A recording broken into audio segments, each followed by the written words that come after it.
করি যে আমাদের ভারপ্রাপ্ত চেয়ারম্যান দেশনায়ক তারেক রহমান ঢাকা 17 থেকে আমরা যে মনোনয়নপত্র দাখিল করেছিলাম, আজকে যাচাই বাছাইয়ের সময় ছিল, সেটা বৈধ বলে গৃহীত হয়েছে।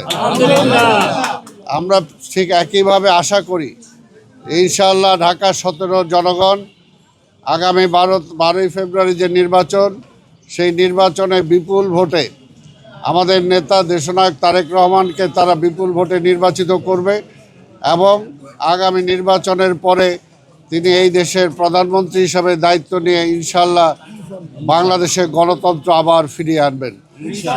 আজকের শুধু এটাই বলতে চাই, বাংলাদেশের যখনই সংকটে পড়েছে তখনই জিয়া পরিবার সামনে এসেছে, তখনই বিএনপির সামনে এসেছে এবং প্রত্যেকটি সংকটের দায়িত্ব পালন করে উত্তরণ ঘটিয়েছে।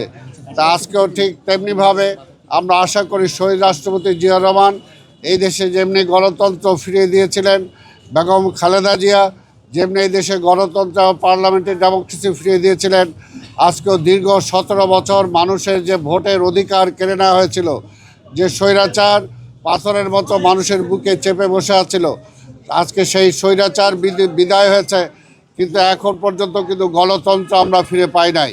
তাই আগামী নির্বাচনের মধ্য দিয়ে জনগণের ম্যান্ডেট নিয়ে ইনশাআল্লাহ বাংলাদেশ আবার একটি গণতান্ত্রিক রাষ্ট্র হিসাবে সারা বিশ্বের মুখে মাথা তুলে দাঁড়াবে এবং বাংলাদেশে আজকে যত সমস্যা আছে, অর্থনৈতিক সমস্যা সহ আজকে বিভিন্ন যে সমস্যা, সেই সমস্যাগুলো সমাধানকল্পে ইনশাআল্লাহ তারেক রহমানের নেতৃত্বে আগামী সরকার সেটাকে সুযোগ্যভাবে সেই দায়িত্ব পালন করবে। আমরা দেশবাসীর কাছে দোয়াও চাই এবং ভোটও চাই, এই দুটাই চাই। দেশবাসীর কাছে আমরা বেগম খালেদা জিয়ার জন্য দোয়া চাই, তারেক রহমানের জন্য দোয়া চাই এবং এই দেশটাকে গণতন্ত্রে ফিরে আনার জন্য আমরা ধানের শীষে ভোট চাই। ধন্যবাদ আপনাদেরকে।